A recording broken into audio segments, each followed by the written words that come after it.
जी, तो जिस तरह हमने पिछली वीडियो में देखा कि बे और छोटी ये को मिलाने से जो हर्फ बना है वो बना था बे और ये बी। तो इसी तरह अब हम बे के साथ शामिल करेंगे बड़ी ये को। तो इसकी जो आवाज़ है वो बनेगी बे। तो उसकी शक्ल कुछ इस तरह बनेगी।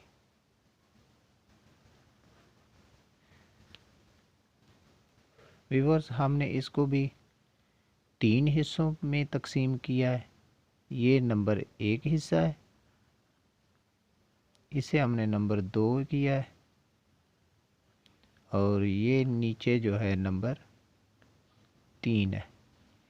ये नंबर वाइज हमने जो हिस्से हैं ये बनाने हैं। तो सबसे पहले हम नंबर 1 हिस्सा बनाएंगे, उसके बाद नंबर 2 हिस्सा बनाएंगे, उसके बाद हमारे पास होगा नंबर 3 हिस्सा। तो फिर नुक्ता नीचे लगाएंगे तो हमारा लफ्ज़ मुकम्मल हो जाएगा।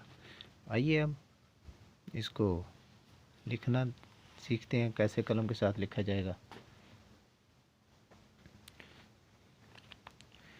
समय नंबर आप देख रहे हैं स्क्रीन पर, लाइंस जो लगाई हैं हमने उनके ऊपर नंबर भी लगा रखे हैं, और इन्हीं नंबरों के मुताबिक हमने अपना हरफ जो है वो मुकम्मल करना है लफ्ज़।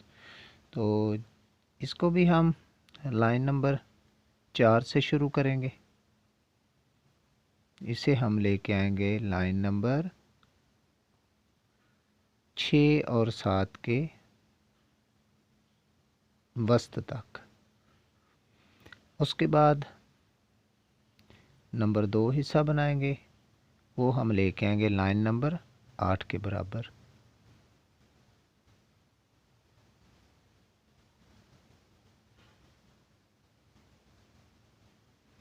ये नंबर 2 हिस्सा हमारा मुकम्मल हुआ, इसे हमने लाइन नंबर 8 के बराबर कर दिया। इसके नीचे हम बे का हिस्सा नंबर 3 बनाएंगे।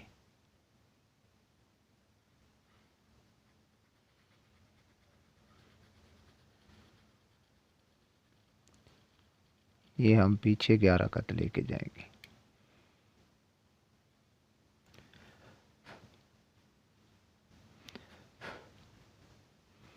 और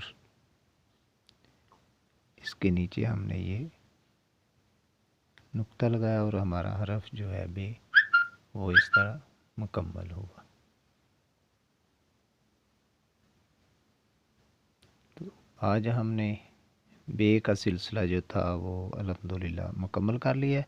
अब इंशाअल्लाह बहुत जल्द नई वीडियोस के साथ अगला सिलसिला लेके आपकी खिदमत में हाजिर होंगे, इस उम्मीद के साथ कि जितनी दिलचस्पी के साथ मैंने आपने पिछली वीडियोस से सीखा उतनी ही दिलचस्पी के साथ आप अगले मरहले को भी तय करेंगे। उसके बाद इंशाल्लाह हमने पेंसिल के साथ हैंड राइटिंग का सिलसिला भी शुरू करना है, और आपकी दिलचस्पी को देखते हुए उसके लिए भी नए नए तरीके इंशाल्लाह मुतारफ़ करवाएंगे, ताकि आप लोग बहुत आसानी के साथ अपनी हर तरह की हैंड राइटिंग जो है उसे दुरुस्त कर सकें।